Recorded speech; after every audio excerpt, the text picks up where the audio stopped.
Hello students, my self Poonam Kumawat और हम लोगों ने स्टार्ट कर रखा है क्लास 12th का chapter human health and disease. Last lecture में हम लोगों ने actual meaning of health, disease, good humour hypothesis और उसको किसने डिस्प्रूव किया था ये हमने देखा, और इसके साथ साथ कुछ इंपॉर्टेंट टर्मिनोलॉजी को भी डिस्कशन किया। आज का जो हमारा लेक्चर है वो है अबाउट द इम्यूनिटी। इम्यूनिटी क्या है, कितने टाइप की होती है, इसको हम आज डिटेल में स्टडी करेंगे। तो सबसे पहले तो हमें जानना होगा कि इम्यूनिटी का मतलब क्या है।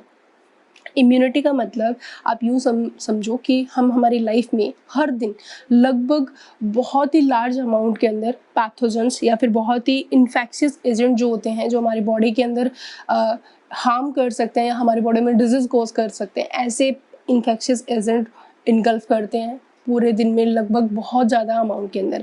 लेकिन आपने ये चीज़ फील किया, इनमें से कुछ ही ऐसे इन्फेक्शियस पार्टिकल्स होते हैं, इन्फेक्शियस एजेंट जो होते हैं, जो हमारे बॉडी में डिजीज़ कॉज करते हैं। तो बाकी के जो है या फिर हम बहुत लार्ज अमाउंट में जो इन्फेक्शियस एजेंट ले रहे हैं, वो हमारी बॉडी के अंदर सिर्फ उनमें से कुछ ही क्यों कर पा रहे हैं, बाकी क्यों नहीं कर पा रहे हैं। तो इसका मतलब ये है कि हमारे बॉडी के पास कुछ ऐसी एबिलिटी है या ऐसी डिफेंस की पावर है या हमारी बॉडी के पास ऐसी रेजिस्टेंस पावर है जो कि इन फॉरेन एजेंट के अगेंस्ट डिफेंड कर सकती है।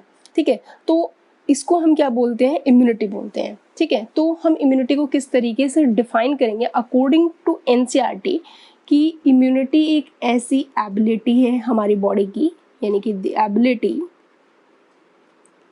Of the host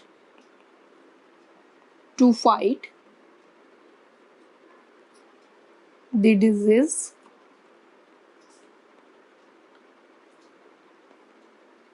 causing organisms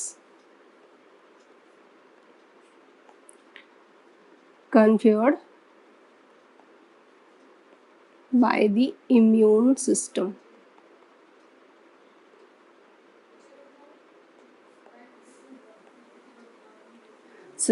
It is called immunity. इसको हम क्या बोलते हैं, इम्यूनिटी बोलते हैं। ठीक है, तो इन शॉर्ट हम बोल सकते हैं कि इम्यूनिटी एक हमारे बॉडी का डिफेंस सिस्टम है। ठीक है, तो इम्यूनिटी क्या है, हमारे बॉडी का डिफेंस सिस्टम। ठीक है, जो बहुत सारे जो ऐसे इन्फेक्शियस या एंटीजन जो होते हैं उनके अगेंस्ट हमारे बॉडी को प्रोटेक्ट करता है। ठीक है, तो इसको हम क्या बोलते हैं, इम्यूनिटी बोलते हैं। अब हम देखते हैं कि जो इम्यूनिटी है ये कितने टाइप की होती है। तो इम्यूनिटी जो है दो टाइप की है, दो टाइप की इम्यूनिटी हमारी बॉडी में प्रेजेंट होती है। यानी कि एक तो है innate immunity,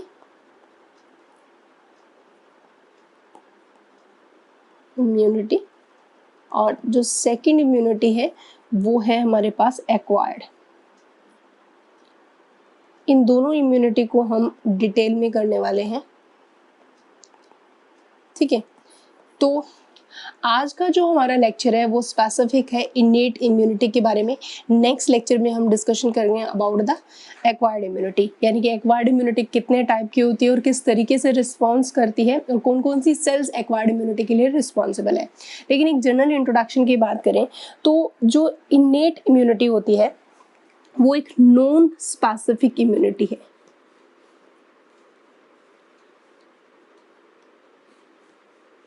non specific immunity है, जबकि एक्वायर्ड इम्यूनिटी है वो एक स्पेसिफिक इम्यूनिटी होती है। अब यहाँ पे नॉन स्पेसिफिक और स्पेसिफिक का मतलब क्या हुआ,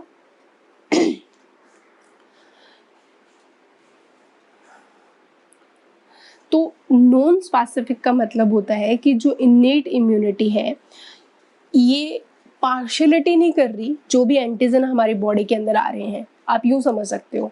यानी कि इनेट इम्यूनिटी सभी पैथोजन को एक ही तरीके से ट्रीट करती है, यानी कि ये जो पैथोजन है उनके लिए स्पेसिफिक नहीं है। यानी कि इनेट इम्यूनिटी बैक्टीरिया को की भी एंट्री रोकेगा हमारी बॉडी के अंदर, वायरस की भी एंट्री रोकेगा, फंजाई की भी एंट्री रोकेगा, और प्रोटोजोन जैसे डिफरेंट टाइप ऑफ पैथोजेंस हैं इनकी एंट्री को रोकने का काम करता है। या फिर यूँ बोलो कि इनेट इम्यूनिटी के अंदर कुछ फैगोसाइटिक सेल्स होती हैं, तो वो ये नहीं देखती कि ये वायरस है तो मैं इसको खाऊंगा या नहीं खाऊंगी, या बैक्टीरिया है तो इसको मैं इनगल्प करूंगा या नहीं करूंगा। यानी कि इनेट इम्यूनिटी जो है वो सभी तरह के पैथोजन के लिए एक ही तरीके से एक्ट करती है। तो ये पैथोजन स्पेसिफिक नहीं है, जबकि एक्वायर्ड होती है वो स्पेसिफिक होती है। किस तरीके से स्पेसिफिक होगी ये हम एक्वायर्ड इम्यूनिटी जब करेंगे तब डिटेल में देखेंगे। नेक्स्ट जो हमारे पास पॉइंट आता है अबाउट द इनेट इम्यूनिटी, तो इनेट इम्यूनिटी जो है वो प्रेजेंट होती है at the time of birth. That mean innate immunity हमें बाय बर्थ मिलती है, ठीक है। अब innate immunity at the time of birth, जबकि एक्वायर्ड इम्यूनिटी होती है ये हम एक्वायर करते हैं आफ्टर बर्थ, हमारी बॉडी इसको इस इम्यूनिटी को एक्वायर करती है, ठीक है। तो इसकी जो डिटेल इन्फॉर्मेशन है एक्वायर्ड इम्यूनिटी की वो हम नेक्स्ट लेक्चर में डिस्कशन करेंगे। यहाँ हम इनेट इम्यूनिटी को समझेंगे। तो इनेट इम्यूनिटी क्या करती है? इनेट इम्यूनिटी एक तो नॉन स्पेसिफिक है, दूसरा हमें ये बाय बर्थ मिलती है। तो इनेट इम्यूनिटी के अंदर बेसिकली क्या चीज़ें हैं? इनेट इम्यूनिटी जो है वो कंसिस्ट है ऑफ 4 टाइप ऑफ बैरियर्स, ठीक है। तो यानी कि इनेट इम्यूनिटी के अंदर डिफरेंट टाइप ऑफ बैरियर्स होते हैं जो हमारी बॉडी के अंदर उन फॉरेन एजेंट्स की एंट्री को रोकते हैं। और अगर किसी भी तरीके से अगर ये पार्टिकल हमारी बॉडी में एंटर हो गए तो इनेट इम्यूनिटी क्या करती है कि उन पार्टिकल्स को डिस्ट्रॉय करने का काम करती है, यानी कि उसको इनगल्फ करके उनको किल करने का काम करती है। तो ये जो इनेट इम्यूनिटी है ये बेसिकली 4 बैरियर से मिलके बनी होती है, यानी कि it consist of 4 types of barriers, ठीक है। यानी कि 4 टाइप ऑफ बैरियर्स। ये 4 बैरियर्स कौन कौन से हैं? तो पहला जो बैरियर होता है वो होता है फिजिकल बैरियर, जिसको आप एनाटॉमिकल भी बोल सकते हो।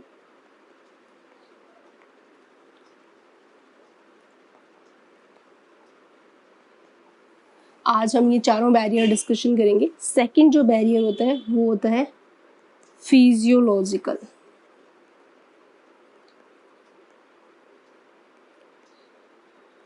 या फिर इसको आप केमिकल बैरियर भी बोल सकते हो। थर्ड जो बैरियर है वो होता है हमारे लिए सेलुलर बैरियर, और जो फोर्थ बैरियर है हमारे पास वो होता है साइटोकाइनिन बैरियर, ठीक है। तो इस तरीके से हम जो देखेंगे इनेट इम्यूनिटी बेसिकली इन 4 तरह के बैरियर्स से बनी होती है, और इन चारों बैरियर्स को हम एक एक करके एक्सप्लेन करेंगे। तो सबसे पहले हम देखते हैं फिजिकल बैरियर या एनाटॉमिकल बैरियर, ठीक है। तो फर्स्ट हमारे सामने बैरियर है वो कौन सा है? फिजिकल या एनाटॉमिकल बैरियर। इस बैरियर के अंदर हम बेसिकली 2 पार्ट में ये बैरियर बना हुआ है, यानी कि आप बोल सकते हो कि ये बैरियर जो है वो 2 पार्ट से मिलके बना है। इसके अंदर हम एक तो देखते हैं स्किन, ठीक है, और एक ये बैरियर बना है म्यूकस मेम्ब्रेन, या आप बोल सकते हो म्यूकोसा लेयर, म्यूकस मेम्ब्रेन्स, ठीक है।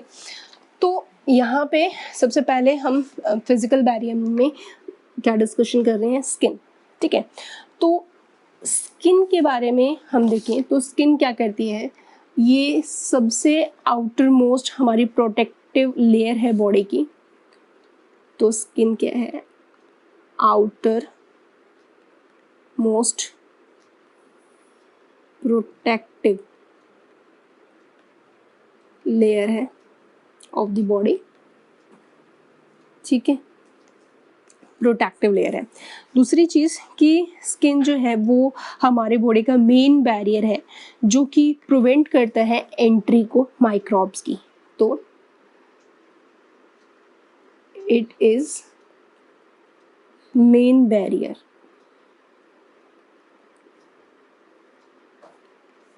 which prevents entry of the microorganism। ठीक है, आउटर मोस्ट लेयर जो होती है स्किन की वो डेड या फिर यूँ बोल सकते हैं क्रेटेनाइज्ड और हार्ड फाइब्रस प्रोटीन की बनी होती है। तो पहले हम स्किन की स्ट्रक्चर देखते हैं किस तरीके से प्रेजेंट होती है। तो आप इस डायग्राम में देख सकते हो कि ये कंप्लीट क्या है, स्किन है। स्किन बेसिकली सबसे आउटर मोस्ट जो लेयर होती है वो एपिडर्मिस होती है, फिर डर्मिस लेयर से बनी होती है और उसके जस्ट नीचे सब एपिडर्मल लेयर की प्रेजेंस होती है। तो बेसिकली हम यहाँ पे स्किन की सबसे आउटर मोस्ट लेयर कंसिडर करते हैं, यानी कि आउटर लेयर कौन सी है, एपिडर्मिस, और इनर लेयर हम कौन सी कंसिडर करते हैं, डर्मिस लेयर। ठीक है, तो जो स्किन है, स्किन के अंदर जो सबसे आउटर मोस्ट लेयर है वो कौन सी होती है, यानी कि एपिडर्मिस। एपिडर्मिस जो लेयर है वो वैसे तो पतली होती है, यानी कि थिन होती है, लेकिन फिर भी वो बहुत सारी एपिथेलियल लेयर से मिलके बनी हुई है। तो आप इस डायग्राम में देख सकते हो 1 2 3 4 और 5 एपिथेलियल लेयर की बनी हुई एपिडर्मिस लेयर होती है।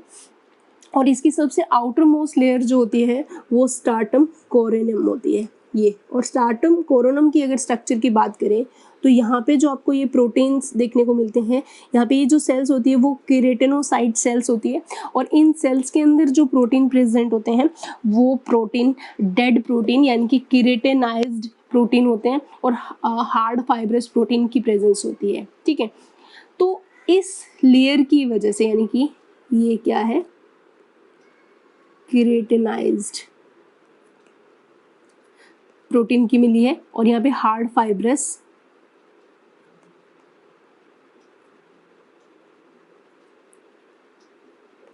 प्रोटीन है।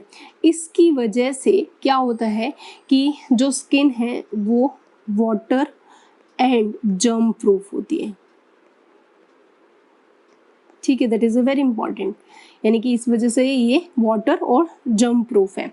तो ये एक इम्पॉर्टेंट क्वेश्चन भी होता है कि एपिडर्मिल का ये जो सबसे आउटर मोस्ट एपिथेलियल लेयर कौन सी होती है, वो स्ट्राटम कोरोनम होती है। केरेनोसाइट्स उसके अंदर प्रेजेंट होती है, केराटिनाइज्ड लेयर होती है, और जो क्या करती है, बैक्टीरिया की यानी कि पैथोजन की एंट्री को नहीं होने देती। ठीक है, सबसे इम्पॉर्टेंट चीज़ तो ये है। तो इसका मतलब स्किन का एक काम तो समझ में आ गया हम लोगों को कि स्किन जो है वो एंट्री को रोकती है। इसके अलावा हम देखते हैं कि बहुत सारे ऐसे बैक्टीरिया है जो स्किन पे ग्रोथ भी नहीं कर सकते, एंट्री तो नहीं करते, लेकिन इसके अलावा ऐसा नहीं है कि कुछ पैथोजन या कुछ बैक्टीरिया हमारे स्किन के ऊपर रह के ग्रो कर सकते हैं। तो ऐसा भी नहीं होता। क्यों नहीं होता? तो आप देखोगे कि जो बाकी की लेयर्स होती हैं, यानी कि एपिडर्मिस और डर्मिस की, उन लेयर्स के अंदर कुछ ऐसे स्पेसिफिक ग्लैंड्स प्रेजेंट होती है। ठीक है, स्किन ग्लैंड जिनको बोलते हैं। वैसे तो आप देख रहे हो कि डर्मिस जो है, डर्मिस के अंदर हमें ब्लड वेसल्स, स्पॉन्जी टिश्यूज ये सब देखने को मिलते हैं। तो आप देखोगे जो स्किन है ना, स्किन के 2 लेयर्स प्रेजेंट है ऑफिशियली। तो एक तो एपिडर्मिस जो कि कई सारी एपिथेलियल से बनी होती है, और दूसरी जो लेयर होती है वो कौन सी है, डर्मिस। ठीक है, एपिडर्मल जो लेयर होती है वो स्किन की डेड लेयर होती है, इसकी आउटर मोस्ट। ठीक है, यानी कि आउटर मोस्ट डेड लेयर बनाती है, क्योंकि कोरोनम की प्रेजेंस होती है, स्ट्राटम कोरोनम, यानी कि आउटर मोस्ट लेयर जो स्किन की वो डेड होती है। Outer most layer of skin वो कौन सी होती है, डेड होती है। ठीक है, क्योंकि इस वजह से जो माइक्रोब्स हैं वो एंट्री नहीं कर सकते, तो क्योंकि वो water proof and germ proof होती है। Entry of microbes. ठीक है, ये तो हमें समझ में आ गया। लेकिन क्या है कि जो डर्मिस लेयर होती है ना, उस डर्मिस लेयर के अंदर कुछ ऐसे स्पेसिफिक ब्लड वेसल्स भी हैं, वहाँ पे स्पॉन्जी टिश्यूज भी होते हैं, यानी कि ब्लड वेसल्स की भी प्रेजेंस हमें देखने को मिलेगी। आप यहाँ पे देख पा रहे हो ये ब्लड वेसल्स की प्रेजेंस है यहाँ पे, ठीक है। स्पॉन्जी टिश्यूज भी हैं। इसके अलावा यहाँ पे कुछ ग्लैंड्स भी होती हैं, ठीक है। अब ये ग्लैंड्स जैसे कि सिबेशियस ग्लैंड हो गई, यहाँ पे ऑयल ग्लैंड होगी, ठीक है। तो इस तरीके की इन ग्लैंड्स की प्रेजेंस की वजह से oil gland, sebaceous gland, sweat gland, तो ये जो ग्लैंड होती है ना, ये ग्लैंड एसिडिक पीएच मेंटेन के रखती है, ठीक है। तो यहाँ पे हम इन ग्लैंड्स का एग्जांपल लें तो ऑयल ग्लैंड, ठीक है। इसके अलावा हम देख सकते हैं यहाँ पे सिबेशियस ग्लैंड, ठीक है। इसके अलावा स्वेट ग्लैंड, ठीक है। तो ये सारी की सारी ग्लैंड जो सिक्रीशन रिलीज करती हैं, उसकी वजह से स्किन के ऊपर का जो मीडियम हो जाता है वो कैसा हो जाता है, एसिडिक मीडियम हो गया, ठीक है। यानी कि ओवरऑल हम देखें तो यहाँ स्किन के ऊपर की जो पीएच है वो लगभग 3 to 5 के अप्रोक्स रहती है, ठीक है। अब ये जो एसिडिक मीडियम है ये प्रिवेंट करता है जो बैक्टीरिया या माइक्रोब्स है उनकी ग्रोथ को, ठीक है। तो दैट इज़ ऑल्सो इम्पॉर्टेंट चीज़, यानी कि बैक्टीरिया की एंट्री तो नहीं होने देता, साथ में माइक्रोब्स को ग्रो भी नहीं होने देता। इस वजह से तो हम बोल सकते हैं कि यहाँ पे जो एसिडिक मीडियम होता है वो प्रोवाइड करता है resistance to bacteria and fungi. तो बेसिकली ये इनको क्या नहीं होने देता, डू नॉट ग्रो। तो इस तरीके से हम देखते हैं कि स्किन जो है वो बड़ा ही इम्पोर्टेंट रोल प्ले करती है, वो माइक्रोब्स की एंट्री को भी और माइक्रोब्स की ग्रोथ को भी रोकती है, ठीक है। तो ये एक ऐसा बैरियर है स्किन जो सभी पैथोजेंस के लिए होता है, तो इसीलिए इसको हम क्या बोलते हैं, नॉन स्पेसिफिक है। उसके बाद में सेकंड जो हमारे पास बैरियर आता है इनेट इम्यूनिटी के अंदर, फिजिकल बैरियर के अंदर, वो होता है म्यूकस मेम्ब्रेन। स्किन के बाद में हमारे पास क्या है, म्यूकस मेम्ब्रेन्स, ठीक है। म्यूकस मेम्ब्रेन क्या करता है कि अगर आपने देखा होगा कि म्यूकस कोटिंग ऑफ एपिथेलियम जो है वो हमें कहाँ कहाँ देखने को मिलती है, यानी कि म्यूकस कोटिंग एपिथेलियम, लाइनिंग। तो आपको पता है कि ये लाइनिंग हमें बेसिकली रेस्पिरेटरी ट्रैक में देखने को मिलता है, क्योंकि हम रेस्पायर करते हैं तो हो सकता है माइक्रोब्स हमारी बॉडी में एंट्री कर जाएं। गैस्ट्रो इंटेस्टाइनल ट्रैक के अंदर ये प्रेजेंट है, और इसके अलावा ये यूरो जेनाइटल ट्रैक में भी म्यूकस मेम्ब्रेन की प्रेजेंस हमें देखने को मिलती है। यानी कि digestive tract, respiratory tract, urogenital tract, इन सब के अंदर हमें म्यूकस कोटिंग एपिथेलियम देखने को मिलती है। तो ये सब क्या करती हैं, यानी कि ये यहाँ पे इनकी प्रेजेंस है, और म्यूकस कोटिंग एपिथेलियम बेसिकली क्या रिलीज करती है, म्यूकस रिलीज करती है, ठीक है। तो ये क्या करती है, तो हम बोल सकते हैं कि also help in trapping microbes entering our body।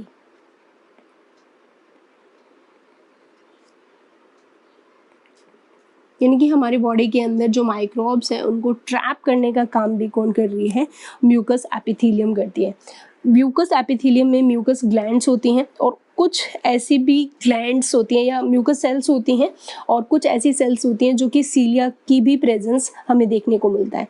तो म्यूकोसा जो है कंटेन करके रखती है दो चीज़ें, यानी कि हम बोल सकते हैं mucosa containing mucosal cell. Mucosal cells तो म्यूकस रिलीज करेंगी और जो क्या करेंगे, ट्रैप करेगी माइक्रोब्स को, और सेकंड यहाँ पे क्या प्रेजेंट होते हैं, सीलिया प्रेजेंट होते हैं। सीलिया बेसिकली क्या करते हैं, म्यूकोसा ने तो ट्रैप कर दिया माइक्रो ऑर्गेनिज्म को, जबकि सीलिया प्रोपेल करती है माइक्रो ऑर्गेनिजम्स को, यानी कि बाहर की तरफ धकेलती है। ठीक है, तो सीलिया बेसिकली क्या करती है, प्रोपेल द माइक्रोब्स। अगर इन ट्रैक्स के अंदर आ गए माइक्रोब्स तो उनको बाहर की तरफ निकालने का काम यहाँ पे कौन करती है, सीलिया की प्रेजेंस हमें देखने को मिलती है। यानी कि सीलिया वापस पुशिंग बैक करती है डस्ट और जम्प को।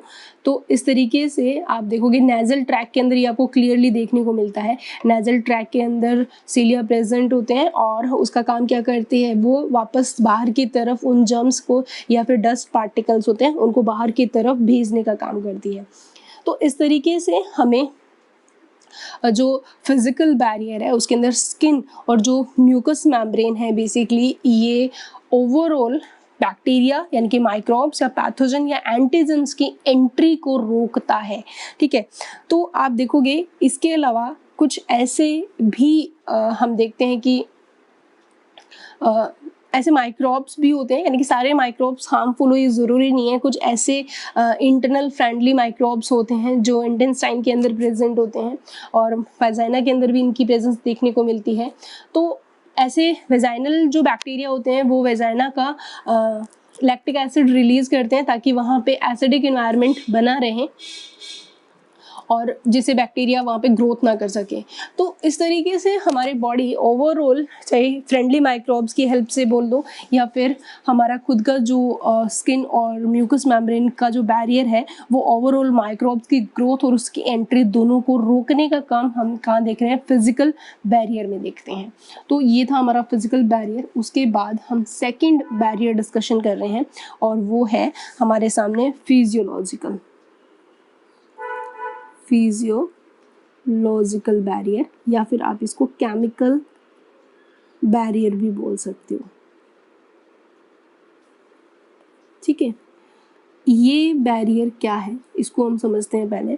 देखो क्या होता है कि कुछ फिजियोलॉजिकल प्रोसेस हमारी बॉडी के अंदर चलती रहती है एनवायरनमेंट के अकॉर्डिंग, और कुछ ऐसी प्रोसेस जो होती है, ऐसी फिजियोलॉजिकल प्रोसेस होती है जो कि बैक्टीरिया की ग्रोथ को रोकने के लिए इम्पॉर्टेंट होती है।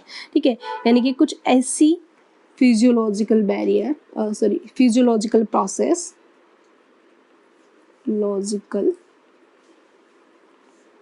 प्रोसेस भी होती हैं ऑफ बॉडी जो एक ऐसा एनवायरनमेंट क्रिएट करती है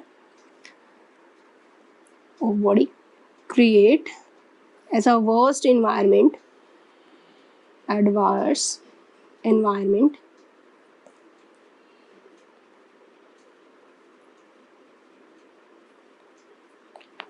for growth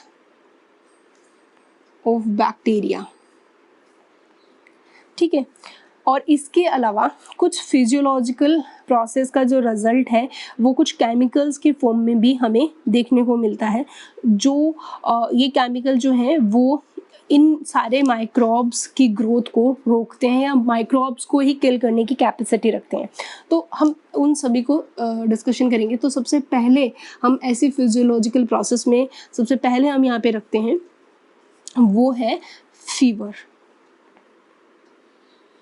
ठीक है, फीवर बेसिकली फिजियोलॉजिकल प्रोसेस का ही रिजल्ट होता है और फीवर के दौरान आपको पता है क्या होता है कि फीवर के दौरान हमारे बॉडी का जो टेम्परेचर है बहुत हाई हो जाता है। ठीक है, ऐसे हाई टेम्परेचर पर बैक्टीरिया की जो ग्रोथ है वो रुक जाती है। यानी कि फीवर के टाइम पे हमें क्या देखने को मिलता है, पहली चीज़ हमारे बॉडी का टेम्परेचर क्या हो जाता है, हाई टेम्परेचर हो जाता है, जिससे कि high temperature of the body, और ये हाई टेम्परेचर जो है वो इनिबिट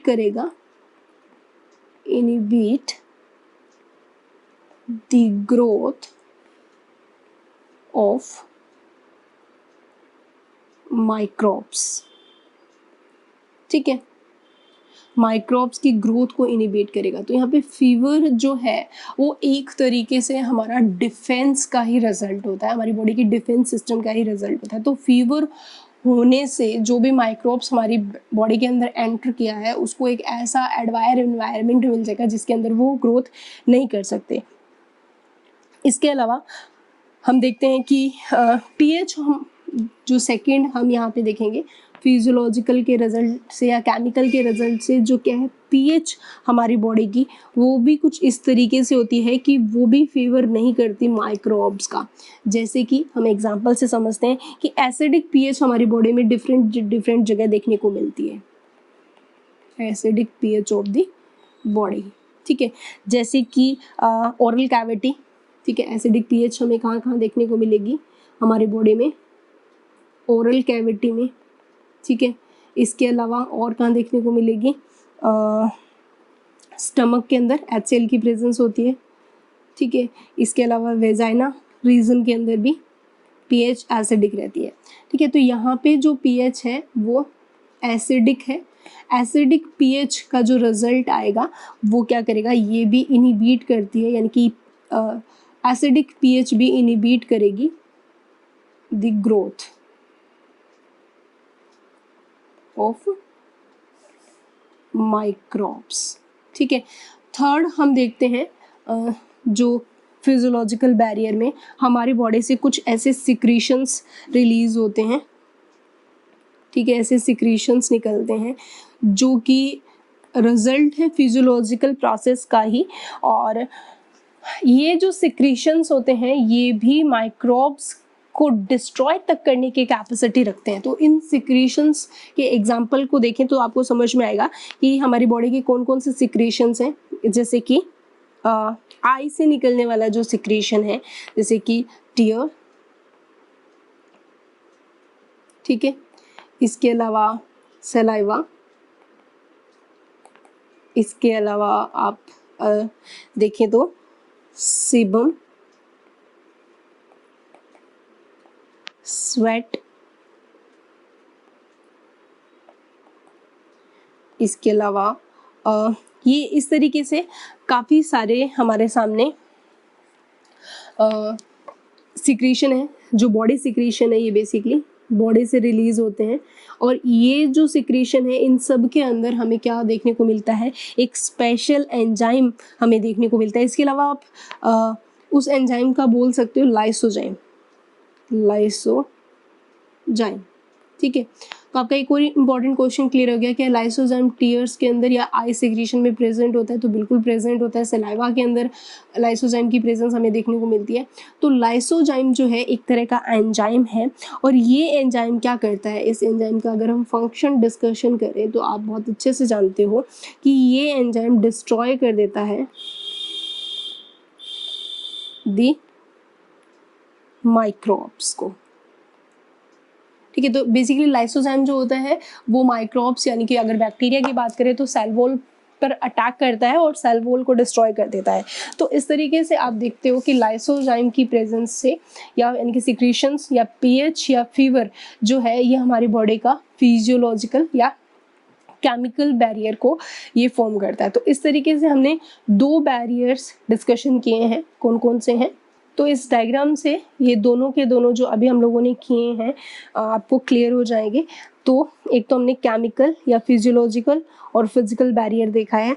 तो फिजिकल बैरियर के अंदर हम लोगों ने क्या क्या देखा कि एक तो स्किन देखा और दूसरा सीलिएटेड म्यूकोसा और नॉन सीलिएटेड म्यूकोसा, दोनों तरह से प्रेजेंट होते हैं। ये भी आपके लिए इंपॉर्टेंट क्वेश्चन है कि सीलिएटेड म्यूकोसा कहाँ प्रेजेंट होती है, वो रेस्पिरेटरी ट्रैक्ट में प्रेजेंट होती है। और सीलिएटेड म्यूकोसा जो है उसके अंदर म्यूकोसल सिक्रेटिंग ग्लैंड्स भी होती हैं और सीलिएटेड एपिथेलियल और गॉबलेट सेल्स की प्रेजेंस हमें देखने को मिलती है। तो यहाँ इस डायग्राम में आप यहाँ देख सकते हो ये सीलिया होती है जो पुशअप करती है, यानी कि पुश करती है डस्ट पार्टिकल्स और माइक्रोब्स होते हैं उनको बाहर की तरफ, जबकि नॉन सीलिएटेड हमें कहाँ देखने को मिलेगा, जो गैस्ट्रोइंटेस्टाइनल ट्रैक है या यूरिनोजेनिटल ट्रैक है उनके अंदर हमें नॉन सीलिएटेड म्यूकोसा देखने को मिलती है, और ये म्यूकस रिलीज करती है जो कि ट्रैप करता है माइक्रोब्स को। इसके अलावा आपने स्किन देखा, यानी कि एक तो हम लोगों ने म्यूकोसा और एक स्किन, ये हमारा बेसिकली कौन सा पार्ट चल रहा है, फर्स्ट बैरियर है हमारा, ठीक है, जो क्या करता है, स्टॉप करता है एंट्री को माइक्रोब्स की। जबकि स्किन के अंदर आपने देखा कि ये जो एपिडर्मिस की आउटर मोस्ट लेयर होती है वो केराटिन लेयर होती है, जो कि एक डेड लेयर है, और ये जो लेयर है वो एंट्री को भी रोकती है, स्टॉप एंट्री एंड ग्रोथ को भी रोकती है माइक्रोब्स के अंदर। सेकेंड लेयर डर्मिस थी। इधर हम केमिकल बैरियर की बात करें तो स्वेट हो गया, टीयर हो गया, इनके अंदर लाइसोजाइम की प्रेजेंस है। इनफैक्ट सलाइवा के अंदर भी हमें लाइसोजाइम की प्रेजेंस देखने को मिलती है, जो कि अभी अभी हमने डिस्कशन किया किल करता है। इसके अलावा HCl प्रेजेंट है, फैटी एसिड प्रोड्यूस करते हैं सीबेशियस ग्लैंड जो है, यानी कि यहाँ पे लैक्टिक एसिड वेजाइना के अंदर प्रेजेंट है। तो ओवरऑल ये जो हमारी बॉडी के सिक्रेशन है वो पीएच को क्या कर देते हैं, काफ़ी कम कर देते हैं, और ऐसी कम पीएच पे जो ग्रोथ है वो स्टॉप हो जाएगी, जबकि ये लाइसोजाइम जो है वो क्या कर देता है, किल कर देता है माइक्रोब्स को या डिस्ट्रॉय कर देता है। तो आपने इस तरीके से हमारी बॉडी के दोनों बैरियर डिस्कशन और उनका रिवीजन कर लिया है, फिजिकल और केमिकल बैरियर। तो आप देखोगे कि जो फिजिकल और केमिकल बैरियर दो काम कर रहे हैं बेसिकली, तो स्टॉप कर रहे हैं एंट्री को या उसकी ग्रोथ को माइक्रोब्स के अंदर। अब हम देखते हैं यहाँ पे थर्ड टाइप ऑफ जो बैरियर है वो कौन सा बैरियर है, वो है सेलुलर बैरियर। सेलुलर बैरियर वो है कि पहली बात तो उसको आने ही मत दो माइक्रोब्स को, हमारी बॉडी की यही स्ट्रेटजी रहती है, ठीक है। लेकिन कभी कभी क्या है होते हैं, कुछ माइक्रोब्स हमारी बॉडी के अंदर इन सारे बैरियर्स को क्रॉस करके एंट्री कर जाते हैं, तो अब उनको रोकने का काम किसका होगा, सेलुलर बैरियर का। तो थर्ड बैरियर हम डिस्कशन कर रहे हैं यहाँ पे, सेलुलर बैरियर, ठीक है। सेलुलर बैरियर में क्या होता है बच्चों, सेलुलर बैरियर जो है उसके अंदर कुछ ऐसी स्पेसिफिक WBC होती हैं, ठीक है, यानी कि यहाँ पे सेलुलर बैरियर समझ में आ गया होगा, यानी कि सेल यहाँ पे एज ए बैरियर की तरह काम करेगी। कुछ माइक्रोब जो हमारी बॉडी के अंदर आ गए हैं उनको WBC क्या करती है, इनगल्फ कर जाती है या उनको मार देती है। तो यहाँ पे सीधी सी बात है कि यहाँ पे सारा का सारा बैरियर कौन क्रिएट कर रहा है, यानी कि जो ल्यूकोसाइट्स होती हैं वो क्रिएट कर रही हैं। तो आप देखोगे यहाँ पे सेलुलर बैरियर के अंदर क्या कुछ कौन कौन सी सेल्स हमें देखने को मिलती है। तो सेलुलर बैरियर बेसिकली दो तरह की सेल से मिलके बना होता है। एक तो होगी हमारे पास फैगोसाइटिक सेल्स, ये कैसे काम करेगी, और एक होती है नॉन फैगोसाइटिक सेल, ठीक है, फैगोसाइटिक और नॉन फैगोसाइटिक सेल्स। तो अब हम देखते हैं कि कुछ ऐसी इसके अलावा, यानी कि नॉन फैगोसाइटिक सेल्स जो है वो हम नेचुरल किलर सेल बोलते हैं। नेचुरल किलर सेल जो है लिम्फोसाइट WBC का ही एक टाइप है। इसके अलावा जो न्यूट्रोफिल्स है मोनोसाइट्स होती हैं, और मैक्रोफाज जो होती है वो हमारे लिए एज ए फैगोसाइटिक सेल्स होती हैं, ठीक है। तो फैगोसाइटिक सेल्स के अंदर बेसिकली हम यहाँ पे न्यूट्रोफिल्स, मैक्रोफाज और मोनोसाइट्स को रखते हैं। तो पहले हम देखते हैं कि सेलुलर बैरियर के अंदर फैगोसाइटिक सेल्स किस तरीके से काम करती है। तो फर्स्ट हम यहाँ पे डिस्कशन करेंगे फैगोसाइटिक सेल कैसे वर्क करती है, ठीक है। फिर नॉन फैगोसाइटिक, पहले तो हम देखते हैं कि फैगोसाइटिक सेल्स में कौन कौन सी सेल्स फैगोसाइटिक होती हैं। तो एक तो यहाँ पे एग्जांपल होगा फैगोसाइटिक सेल का मोनोसाइट, ठीक है। सेकंड हमारे पास एग्जांपल होगा PMNL, that is very important, जिसकी फुल फॉर्म पूछी जाती है पॉलीमॉर्फो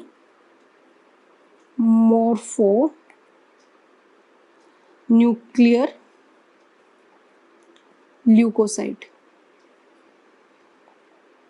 ठीक है। तो इसका एग्जांपल हमारे पास क्या रहता है, न्यूट्रोफिल।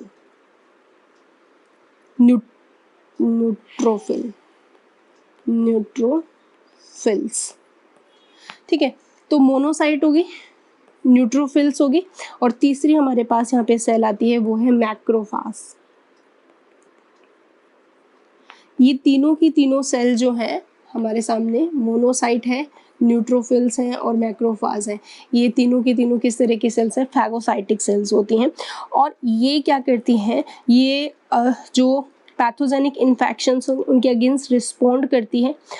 और जब कोई पैथोजन इन्फेक्शन हो जाता है बॉडी के अंदर, यानी कि कुछ ऐसे माइक्रोब्स बॉडी में आ गए, तो वहाँ पे वो डेफिनेटली अपने बिहेवियर के अकॉर्डिंग हमारे बॉडी को हार्म करना स्टार्ट करेंगे, हमारी बॉडी में इन्फेक्शन करना स्टार्ट करेंगे।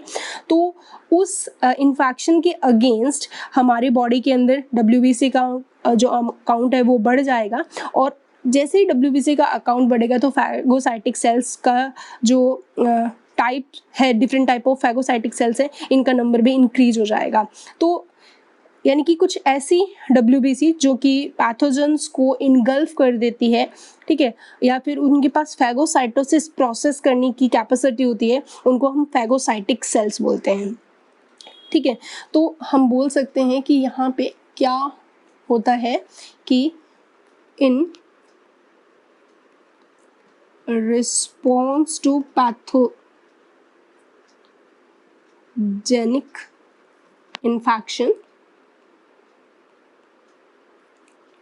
the total account of WBC in body क्या हो जाएगा? इंक्रीज हो जाएगा, जिससे कि इन तीनों का नंबर इंक्रीज हो जाएगा। और इन तीनों के पास कौन सी फिनोमिना होती है? ये क्या कर सकती हैं? फैगोसाइटोसिस करने की इनके पास कैपेसिटी होती है।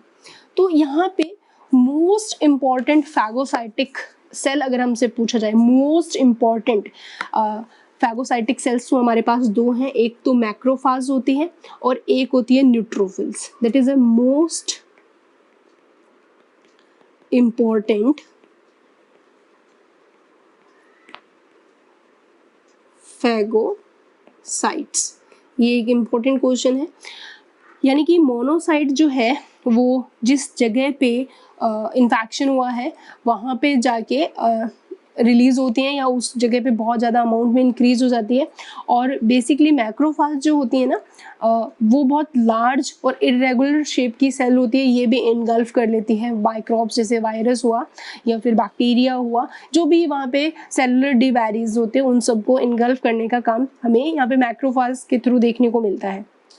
ठीक है, तो अब हमें देखना है कि ये जो फैगोसाइटोसिस की प्रोसेस है, यानी कि जो फैगोसाइटिक सेल्स है वो किस तरीके से इन्फेक्शन के लिए रिस्पॉन्ड करती है। तो उसको हम एज ए डायग्रामेटिक देखें तो क्या होता है? पहले सबसे पहला जो काम होता है कि जहाँ पे बैक्टीरिया की एंट्री है वहाँ की, देखो ये है ब्लड वेसल्स, ठीक है, और जहाँ पे बैक्टीरिया की प्रेजेंस होती है वहाँ का जो ब्लड वेसल्स है उनका उसका डायमीटर जो है इंक्रीज हो जाता है।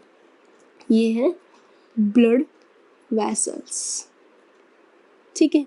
और यहाँ पे जहाँ पे बैक्टीरिया और इस ब्लड वेसल्स में ये क्या है? Blood cells, different type of blood cells present है, ठीक है। अब आप देखोगे कि जहाँ पे बैक्टीरिया की प्रेजेंस है, ठीक है, तो मैं ये बना दिया यहाँ पे, ये सारे क्या है? बैक्टीरियाज, ठीक है, ये क्या है? बैक्टीरिया। तो जहाँ पे बैक्टीरिया की प्रेजेंस देखने को मिलेगी तो वहाँ का जो डायामीटर है वो इंक्रीज हो जाएगा। तो ये जो हमारा फर्स्ट स्टेप फैगोसाइटोसिस की तरफ जो हमारी ब्लड वेसल शो करती है वो है वैसोडाइलेशन। तो सबसे पहले उसने यहाँ पे क्या किया है? वैसोडाइलेशन किया है। और वैसोडाइलेशन कहाँ होगा? At the site of entry of bacteria, at the site of entry of bacteria, ठीक है। और यहाँ पे क्या हो जाता है? Increased diameter of blood vessel. क्यों? तो वैसोडाइलेशन क्यों होता है? तो आप बोल सकते हो वैसोडाइलेशन होता है ड्यू टू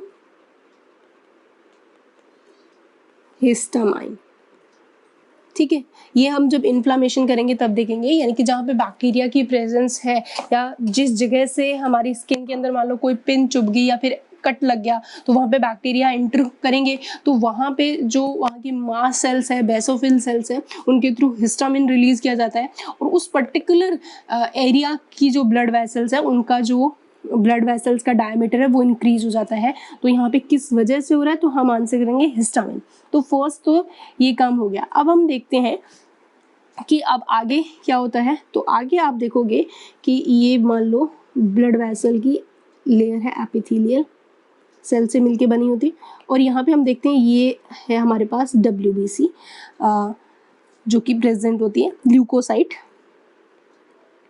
ब्लड सेल्स, ये one type of blood cells. अब ये क्या करती है, ऐसी साइट पे आके ये ब्लड सेल इस तरीके से अडहेशन शो करती है, ये इस तरीके से इसका न्यूक्लियस हम लोगों ने शो किया। तो यहाँ पे जो सेकंड स्टेप हमें देखने को मिलता है वैसोडाइलेशन के बाद में, वो है अडहेशन। इस पूरी फिनोमिना को हम डायग्राम के थ्रू भी देखेंगे, अभी हम इसको समझ रहे हैं। अडहेशन में क्या होता है कि उस बहुत सारी जो ल्यूकोसाइट्स यानी कि WBC होती हैं वो ब्लड वेसल के पेरिफेरल रीजन पे जाके अक्यूमुलेट होना स्टार्ट हो जाती है, जिससे कि वहाँ का जो ब्लड फ्लो है डिक्रीज होने लग जाता है, क्योंकि वहाँ पे ब्लड स्टैटिसिस होता है और वहाँ पे ब्लड जो है एक्यूमुलेशन होने से वहाँ पे ब्लड उस पर्टिकुलर एरिया में या उस पर्टिकुलर ब्लड वेसल्स के अंदर डिक्रीज हो जाएगा ब्लड फ्लो। तो हम यहाँ पे एडिशन में क्या लिखेंगे कि यहाँ पे अक्यूमुलेशन होता है, अक्यूमुलेशन ऑफ ल्यूकोसाइट यानी कि WBC एट पेरिफेरल या periphery of blood vessels due to decreased blood flow, क्योंकि वैसोडाइलेशन होने से ब्लड फ्लो डेफिनेटली डिक्रीज हो जाएगा। ठीक है, तो यहाँ पे फर्स्ट और सेकंड स्टेप हम देख चुके हैं। अब हम यहाँ देखते हैं थर्ड स्टेप्स। ठीक है, थर्ड स्टेप में आप देखते हो कि जो ये WBC होती हैं इनके पास जो ब्लड वेसल्स की एपिथेलियल लेयर्स होती हैं उन या फिर ब्लड वेसल्स को क्रॉस करने की कैपेसिटी होती है। डायपिडेसिस के अंदर हम यही देखते हैं कि जो कैपिलरी ब्लड कैपिलरी है वो परमेबल हो जाती है WBC के। ठीक है, तो आप देखोगे कि यहाँ पे WBC जो है वो इस तरीके से बाहर की तरफ ऐसे स्क्वीज करती है, बाहर की तरफ निकलती है, और इस फिनोमिना को हम क्या बोलते हैं, इस तरीके से WBC का बाहर आना ब्लड कैपिलरी को क्रॉस करके उसको हम क्या बोलते हैं, थर्ड स्टेप। अब हमें क्या देखने को मिलेगा, डायपिडेसिस। ठीक है, तो डायपिडेसिस के अंदर आप लोग क्या देखोगे कि कुछ ल्यूकोसाइट्स यानी कि यहाँ पे मेनली बात कर रहे हैं हम न्यूट्रोफिल्स और मोनोसाइट्स को, वो माइग्रेट करेगी ब्लड वेसल्स से और एक एक्टिव मूवमेंट एमीबॉइड जिसको बोल सकते हो शो करती है, और वो एक्स्ट्रा सेलुलर फ्लूइड के अंदर माइग्रेशन शो करेगी। ठीक है, तो कैपिलरी के बाहर जो ये सारा स्पेस है इसको हम क्या बोलते हैं, एक्स्ट्रा सेलुलर फ्लूइड। ठीक है, तो आप डायपिडेसिस में क्या देखते हो कि ल्यूकोसाइट जो है, ल्यूकोसाइट्स उसमें भी हम बेसिकली बात कर रहे हैं न्यूट्रोफिल्स की पहले एंड मोनोसाइट्स। ठीक है, ये क्या करेंगी, माइग्रेट करेंगी from blood vessel to into ECF, extra cellular fluid.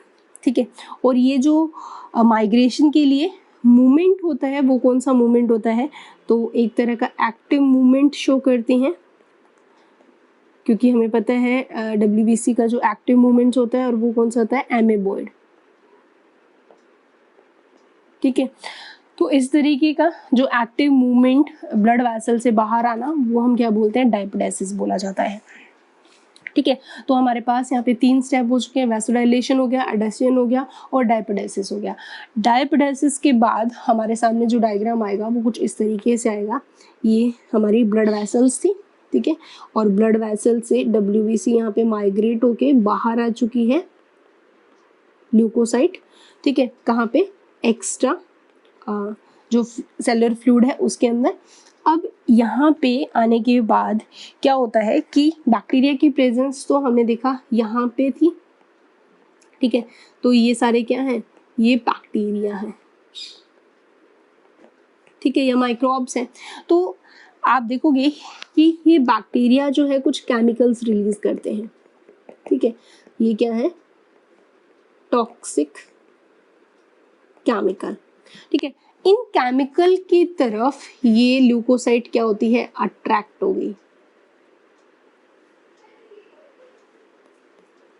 ठीक है, अट्रैक्ट होगी और अट्रैक्ट होने के बाद में वो इसकी तरफ मूवमेंट करेगी, मूव टूवर्ड्स केमिकल। ठीक है, तो इस तरीके का आप जो मूवमेंट देखते हो, इस मूवमेंट को हम क्या बोलते हैं, थर्ड हमने वैसोडाइलेशन कर दिया। अब फोर्थ पॉइंट हम देखते हैं, तो वो होगा कीमोटैक्सिस मूवमेंट। ठीक है, कीमोटैक्सिस मूवमेंट क्या होता है, कीमोट्रॉपिक मूवमेंट काइंड ऑफ आप बोल सकते हो। कीमोटैक्सिस मूवमेंट में आप देखोगे कि जो ल्यूकोसाइट्स होते हैं, leukocyte cells move towards the pathogen। तो केमिकल की तरफ, उसकी तरफ मूवमेंट करना, तो आप बोल सकते हो कि ये एक तरीका कीमोटैक्टिक मूवमेंट है। कीमोट्रॉपिक नहीं, कीमोटैक्टिक मूवमेंट बोलते हैं। और कीमोटैक्टिव मूवमेंट भी एक एक्टिव मूवमेंट होता है। ठीक है, तो इस तरीके से हमने पहले तो वैसोडाइलेशन करवाया, जहाँ पे बैक्टीरिया की एंट्री थी या बैक्टीरिया की प्रेजेंस थी, फिर वहाँ पे एडेशन हुआ, फिर डायपोडेसिस हुआ और फिर कीमोटैक्टिक मूवमेंट हुआ। और उसके बाद क्या होगा, यहाँ पे मेन फिनोमिना स्टार्ट होगी फैगोसाइटोसिस की। तो अब लास्ट जो हमारे पास फिनोमिना है, फिफ्थ, वो क्या है, फैगोसाइटोसिस। फैगोसाइटोसिस।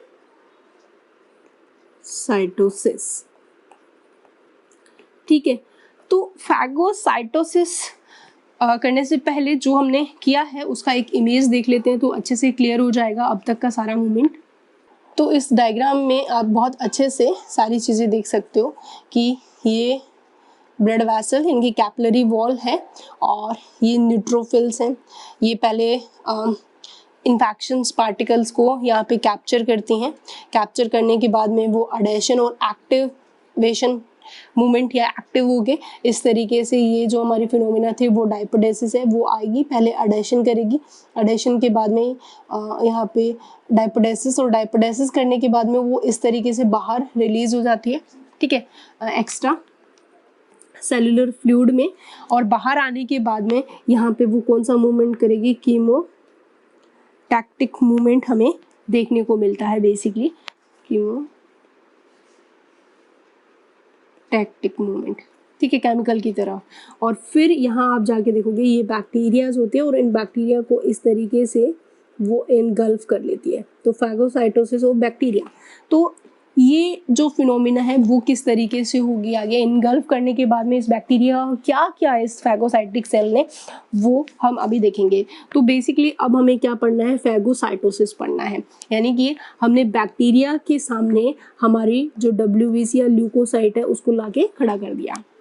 आगे की कहानी क्या होती है वो ध्यान से देखो आप लोग। आगे क्या होगा कि सबसे पहला फैगोसाइटोसिस का जो स्टेप होगा वो होगा अटैचमेंट। अटैचमेंट का मतलब क्या है यहाँ पे, तो आप देखोगे कि जो या अडेरेंस भी बोल सकते हो, तो बैक्टीरिया जो है या इन्फेक्शियस एजेंट जो है वो फैगोसाइटिक जो सेल है उसकी मेम्ब्रेन की तरफ अट्रैक्ट होगा और उसके साथ जाके चिपक जाएगा। तो बेसिकली हम देखते हैं यहाँ पे कि the infective agent gets attract to the membrane of the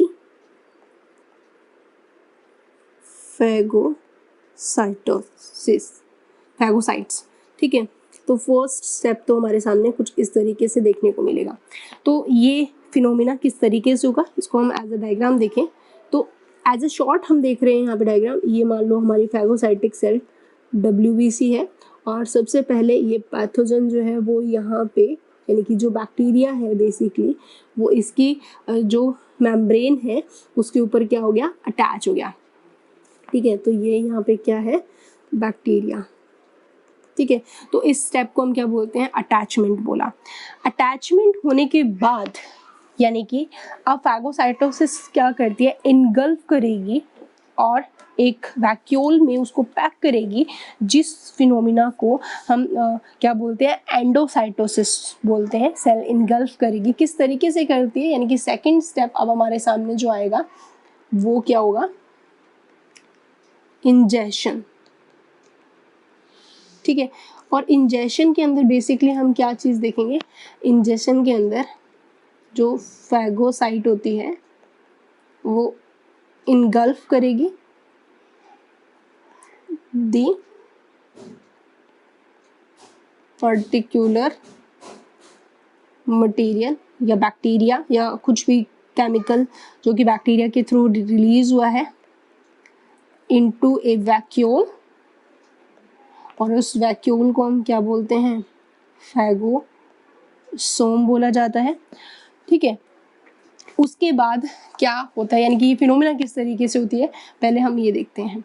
तो आप देखोगे कि ये बैक्टीरिया था, ठीक है, वो अटैच होने के बाद में अब हम क्या देखते हैं कि जो हमारी WBC है वो इस तरीके से इसके चारों तरफ ऐसे एक सराउंडिंग स्यूडोपोडिया का फॉर्मेशन करती है और ये इसका हम न्यूक्लियस सेट कर देते हैं। और उसके बाद में आप देखोगे ये स्यूडोपोडिया इन्होंने फॉर्म किए हैं फिंगर लाइक प्रोजेक्शंस, और उसके बाद में ये जो स्यूडोपोडिया है वो इस तरीके से पूरा का पूरा अटैच हो जाएगा और पॉलीमॉर्फिक स्ट्रक्चर होती है, तो एक सेम स्ट्रक्चर तो हमें WBC कभी देखने को नहीं मिलेगी। और इस तरीके से ये बैक्टीरिया जो है वो इनगल्फ कर लिया गया है, और इनगल्फ करने के बाद में जो ये एक स्ट्रक्चर बन रही है जिसको हम क्या बोलते हैं, वैक्यूल। तो थर्ड डायग्राम में हम क्लियरली देख पाएंगे उसके बाद में क्या होता है। यहाँ पे आप देखोगे कि ये हमारे पास मैक्रोफाज है, WBC या फैगोसाइटिक सेल है, आप बोल सकते हो ये क्या है, फैगोसाइट।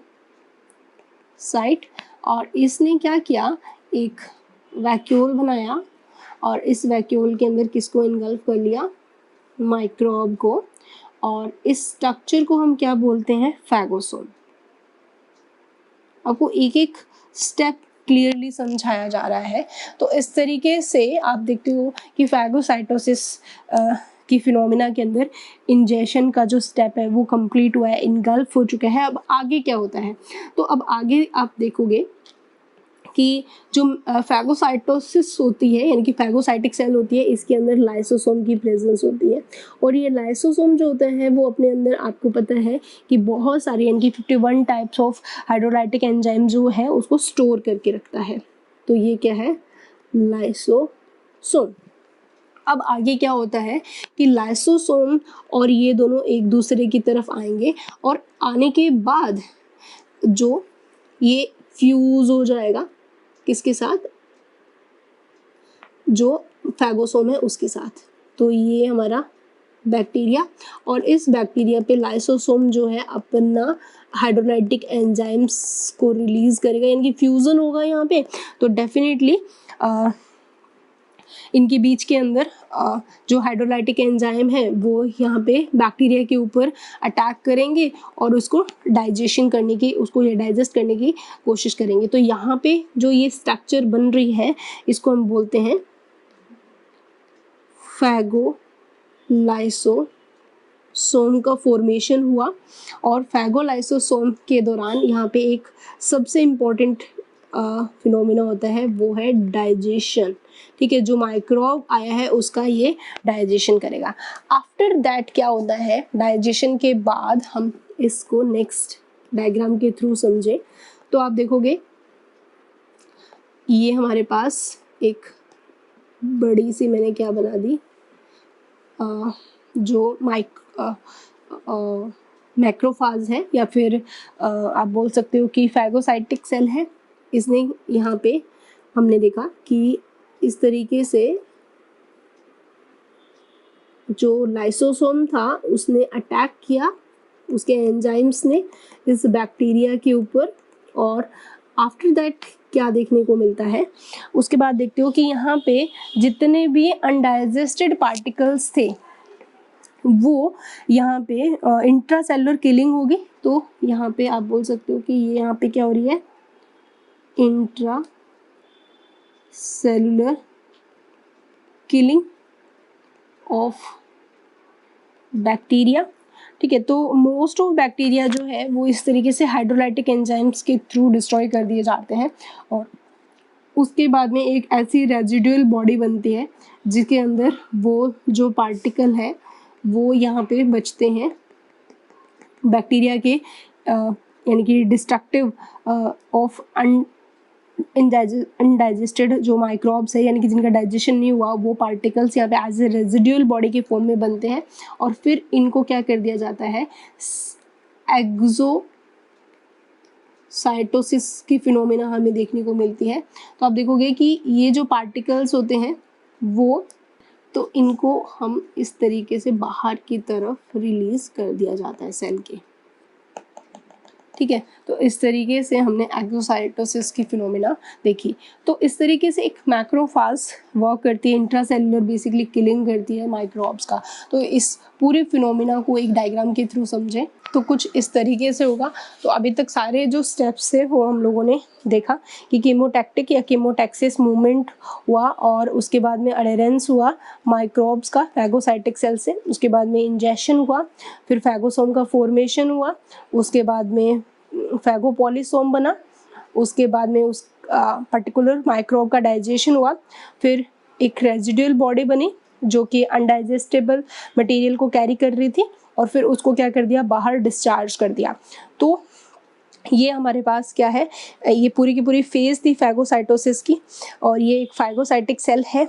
ठीक है, और यहाँ पे आप देखोगे ये माइक्रोब है, यानी कि फर्स्ट ये प्लाज्मा मेम्ब्रेन पे पहले अटैच होगा, उसके बाद में सेकंड स्टेप में यहाँ पे ये जो स्ट्रक्चर बन रही है स्यूडोपोडिया के फॉर्म में, और फिर यहाँ पे फैगोसोम का फॉर्मेशन हुआ, ये लाइसोसोम फैगोलाइसोसोम का फॉर्मेशन हुआ, उसके बाद में पार्शली डाइजेस्टेड माइक्रोब्स हमें देखने को मिल रहा है। उसके बाद में कंप्लीट डाइजेशन होने के बाद में जो अनडाइजेस्टेबल मटेरियल है वो एक रेजिडुअल बॉडी में पैक हुआ।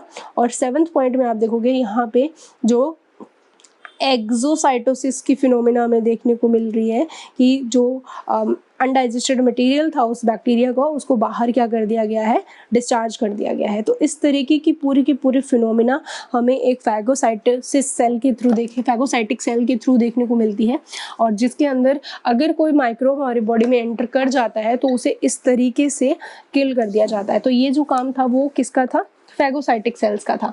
अब हम देखते हैं नॉन फैगोसाइटिक सेल किस तरीके से काम करती है। नॉन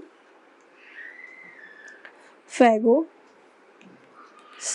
सेल, ठीक है, नॉन फैगोसाइटिक सेल की अगर हम बात करें तो यहाँ एग्जाम्पल में हमारे पास आएगा natural killer cell, natural killer cell.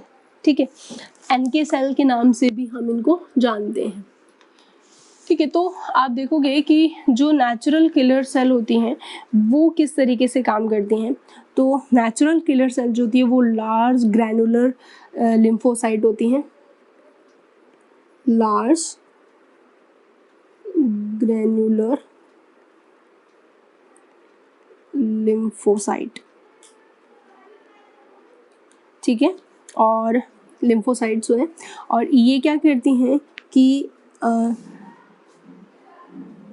ये अलग तरीके से एक्ट करती है फैगोसाइटोसिस सेल की तरह। तो हमने देखा कि फैगोसाइटोसिस के अंदर तो एक फैगोसाइटिक सेल कैसे करती है, जबकि जो नेचुरल किलर सेल है, नाम से ही पता चल रहा है, ये क्या करेगी, किल करेगी। किस तरीके से किल करेगी, फैगोसाइटोसिस भी किल करती है लेकिन इसका किल करने का तरीका अलग तरीके से होता है। तो हम देखते हैं कि जो नेचुरल किलर सेल्स है वो किल करेगी किसको, जो वायरस इन्फेक्टेड सेल या tumour cell of the body है।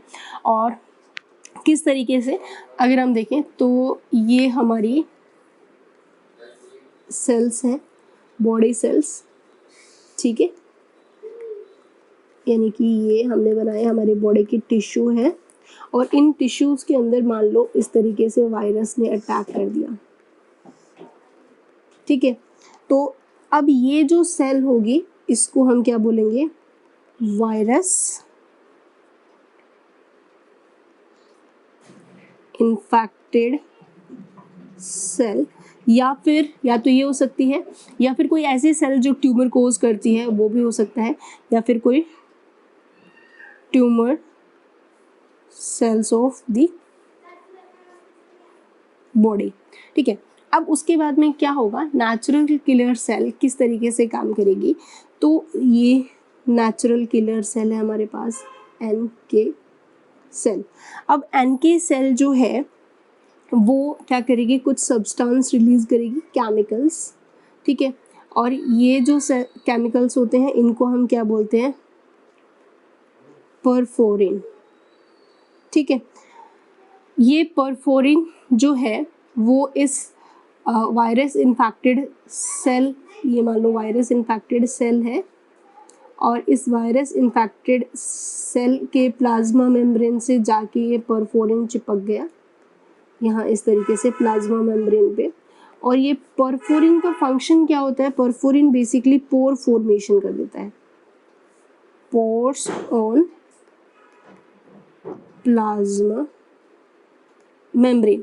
तो आप देखोगे यहाँ पे जहाँ जहाँ परफोरिन था वहाँ पे हमें इस तरीके से छोटे छोटे पोर्स की प्रेजेंस हमें देखने को मिलेगी, ठीक है। तो यहाँ पे परफोरिन ने छोटे छोटे प्लाज्मा मेम्ब्रेन पे क्या बना दिए, पोर्स बना दिए, ठीक है। अब इन पोर्स से क्या होगा कि आप देखोगे ये हमारी वायरस इन्फेक्टेड सेल है, अगर हम एक एग्जांपल लेके चल रहे हैं तो आप देखोगे इस तरीके से। अब जितना भी बाहर की तरफ प्लाज्मा मेम्ब्रेन यानी कि टारगेट सेल है, बेसिकली आप इसको एज ए टारगेट सेल भी बोल सकते हो। टारगेट सेल के ऊपर NK सेल के थ्रू जो परफोरिन था वो क्या बना देता है, पोर बना देता है, या इन्फेक्टेड सेल भी बोल सकते हो। तो अब क्या होगा कि इन पोर से बाहर की तरफ से वाटर एंटर करेगा या जो एक्स्ट्रा सेलुलर फ्लूइड है वो एंटर करेगा, ठीक है।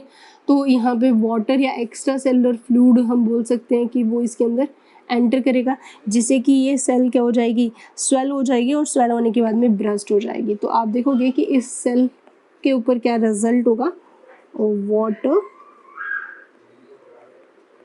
Enters through these pore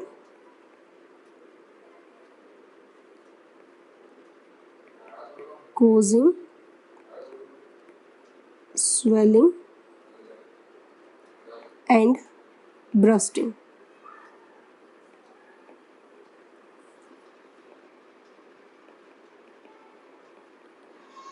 Of the impacted cell. तो मतलब नेचुरल किलर फैगोसाइटिक सेल्स तो क्या है, पर्टिकुलर बैक्टीरिया या पैथोजन को मारता है, जबकि फैगोसाइटिक सेल जो है infected cell, complete infected cell को क्या कर देगा, डिस्ट्रॉय कर देगा। तो इस तरीके से आप देखते हो नेचुरल किलर सेल है वो अपना फंक्शन परफॉर्म करता है। तो इस तरीके के बैरियर को हम क्या बोलते हैं, सेलुलर बैरियर। और सेलुलर बैरियर के दौरान हमें क्या देखने को मिला कि माइक्रोब्स को यहाँ पे क्या कर दिया गया है, डिस्ट्रॉय कर दिया गया है। जबकि फिजिकल बैरियर या फिजियोलॉजिकल बैरियर क्या कर रहा है, वो माइक्रोब्स के एंट्री को इनहिबिट कर रहा है या उसकी ग्रोथ को इनहिबिट कर रहा है। जबकि सेलुलर बैरियर जो है वो बेसिकली पूरे के पूरे फैगोसाइटिक सेल या नॉन फैगोसाइटिक सेल की हेल्प से माइक्रोब्स को या तो इनगल्फ करके उसको इंट्रासेलुलर किलिंग कर रहा है या फिर इन्फेक्टेड सेल को पूरे सेल को भी डिस्ट्रॉय कर देता है। तो इस तरीके का जो हमने बैरियर देखा वो था सेलुलर बैरियर। और अब हम देखते हैं लास्ट बैरियर जो है साइटोकाइनिन बैरियर। फोर्थ बैरियर हम डिस्कशन कर रहे हैं और वो कौन सा है, साइटोकाइनिन। साइटोकाइनिन बैरियर्स, ठीक है। साइटोकाइनिन बैरियर्स के अंदर क्या होता है कि यहाँ पे कुछ साइटोकाइनिन्स रिलीज किए जाते हैं वायरस इन्फेक्टेड या फिर पैथोजन इन्फेक्टेड सेल्स के through. Cytokinin basically low molecular weight के प्रोटीन पार्टिकल्स होते हैं, ठीक है। और अगर आप देखोगे कि ये जो साइटोकाइनिन्स होते हैं ये बेसिकली ऐसा माना जाता है कि साइटोकाइनिन एक सिग्नलिंग ग्रुप की तरह काम करते हैं जो कि नेक्स्ट सेल को सिग्नल प्रोवाइड करता है। तो हम बात करते हैं साइटोकाइनिन क्या होते हैं इससे रिलेटेड। तो cytokinin basically extra cellular polypeptide या ग्लाइकोप्रोटीन है जो कि इम्यून सेल्स के थ्रू ये फॉर्म होते हैं। Low molecular weight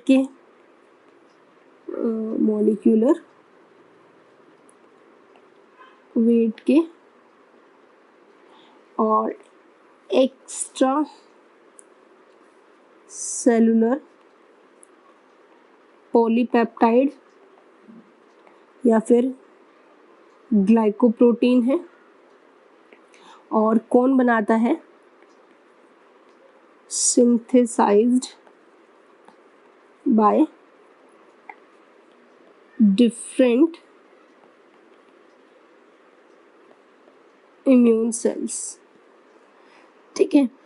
T cells होगी, न्यूट्रोफिल्स, मैक्रोफोर्स, इस तरह की जो सेल्स होती हैं ये बनाती हैं। तो ये जो साइटोकाइनिन्स होते हैं ये बेसिकली दूसरी सेल्स को जाके अवेक करते हैं या फिर ऐसी हमारी बॉडी की सेल्स जिनके अंदर अगर कोई वायरस ने एंट्री ले ली है तो वो क्या करेगा, अपनी ही सेल को एक्टिवेट करेगा या फिर दूसरी सेल्स को भी एक्टिवेट करता है। तो बेसिकली साइटोकाइनिन जो है डिफरेंट टाइप्स के होते हैं, ठीक है। किस तरीके से काम करेगा ये भी हम देखेंगे। तो साइटोकाइनिन जो है वो डिफरेंट टाइप्स के होते हैं। एग्जाम्पल की बात करें यहाँ पे तो जैसे कि कीमोकाइनिन्स, इंटरफेरोन्स को IFN के फॉर्म में लिखा जाता है। इसके अलावा हम बोल सकते हैं कि ल्यूकोकाइनिन भी हम बोलते हैं कि अलग टाइप का जो है हमारे पास साइटोकाइनिन्स प्रेजेंट होते हैं। Interleukins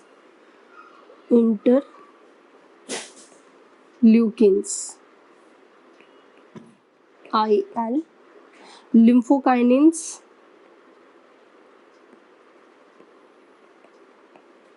etcetera. तो इस तरीके से ये जो होते हैं डिफरेंट टाइप्स के होते हैं। हम यहाँ पे बेसिकली इंटरफेरोन्स के बारे में स्टडी करेंगे, ठीक है। तो आप देखोगे यहाँ पे कि ये जो डिफरेंट टाइप ऑफ हमारे पास जो साइटोकाइनिन्स जो हैं और ये क्या करते हैं, ये कोई पर्टिकुलर बैक्टीरिया या पैथोजन की एंट्री के दौरान ये बाहर रिलीज होते हैं और अपने नेबर सेल्स को अवेक करते हैं, ठीक है। तो बेसिकली हम इनको एज ए डायग्राम देखें तो हमारे जल्दी क्लियर होगा और उसके बाद में हम इंटरफेरोन्स के ऊपर थोड़ा डिटेल से इंफॉर्मेशन प्रोवाइड करवाई जाएगी आपको। तो पहले साइटोकाइनिन्स देखते हैं। तो आप इस इमेज में क्लियरली साइटोकाइनिन और उसके रिसेप्टर्स देख सकते हो। देखो ये इम्यून सेल्स हैं और ये सेल्स ने साइटोकाइनेंस रिलीज़ किया। ये 3 तरह से एक्ट करते हैं साइटोकाइनिन, या तो ये जिस सेल ने रिलीज़ किया है उसी सेल्स के ऊपर ही इसके रिसेप्टर्स प्रेजेंट हो गए, इस तरीके का जो वर्क होता है उसको ऑटोक्राइन के नाम से जानते हैं। दूसरा अदर सेल है यहाँ पे और साइटोकाइनिन रिलीज़ करने वाली ये सेल है, इसने साइटोकाइनिन रिलीज़ किया और दूसरी सेल ने इसको रिसीव किया और फिर उसने अपना वर्क फंक्शन परफॉर्म किया, बायोलॉजिकल इफेक्ट शो किया। और थर्ड होता है कि साइटोकाइनिन प्रोड्यूसिंग सेल्स ने जो साइटोकाइनिन रिलीज किए हैं वो साइटोकाइनिन ब्लड वेसल्स के थ्रू टारगेट सेल यानी कि वायरस इन्फेक्टेड सेल्स बोल सकते हैं, उनको जाके अवेक करती है। तो ऐसे को हम क्या बोलते हैं, एंडोक्राइन, यानी कि पैराक्राइन अदर सेल पे ब्लड वेसल के थ्रू जा रहा है तो एंडोक्राइन। और एंडोक्राइन, ऑटोक्राइन या पैराक्राइन किसी भी केस में साइटोकाइनिन्स क्या करते हैं, साइटोकाइनिन बेसिकली स्टिमुलेट करते हैं। साइटोकाइनिन जीन, मान लो कोई बैक्टीरिया की प्रेजेंस हुई और या पैथोजन की प्रेजेंस से ये साइटोकाइनिन जीन क्या हो जाएगा, एक्टिवेट होगा और एक्टिवेट होके उसने क्या रिलीज किया, साइटोकाइनिन्स। ये साइटोकाइनिन दूसरी सेल्स के अंदर जाएगा और वहाँ के जीन्स को एक्टिवेट करेगा, यानी कि यहाँ पे टारगेट सेल है जो कि एक इन्फेक्टेड सेल होती है और उसको उस पर्टिकुलर वायरस या पैथोजन के को ख़त्म करने के लिए, उसको किल करने के लिए, कुछ बायोलॉजिकल इफेक्ट शो करने के लिए बोलता है। तो साइटोकाइनिन कुछ इस तरीके से वर्क करते हैं। लेकिन हमें यहाँ पे देखना है कि इंटरफेरोन, साइटोकाइनिन का जो हम एग्जांपल यहाँ पे डिस्कशन करने वाले हैं वो है इंटरफेरोन्स। तो हम यहाँ पे देखते हैं कि इंटरफेरोन जो है बेसिकली वो किस तरीके से यहाँ पे काम करता है। इंटरफेरोन, ठीक है। तो इंटरफेरोन हम बोल सकते हैं कि साइटोकाइनिन फैमिली का ही एक मेंबर है। डिफरेंट टाइप ऑफ इंटरफेरोन्स होते हैं, interferon first type, second type, third type, ठीक है। तो मेनली हमारे पास वैसे तो इसकी क्लासिफिकेशन बहुत अलग अलग तरीके की होती है, लेकिन टाइप फर्स्ट इंटरफेरोन जो है वो और अल्फ़ा और बीटा हम यहाँ पे सबसे इम्पॉर्टेंट कंसिडर करते हैं। लेकिन उससे पहले ये सारी चीज़ें हमें अभी नहीं क्लियर होगी जब तक हम इंटरफेरोन्स की जो स्ट्रक्चर है या उसका फंक्शन है वो देखते हैं। इंटरफेरोन्स बेसिकली प्रोटीन्स होते हैं और ये कौन रिलीज करता है, तो इंटरफेरोन्स जो होते हैं वो वायरस इन्फेक्टेड जो सेल्स होती हैं वो सिक्रेट करती है, सबसे इंपॉर्टेंट चीज,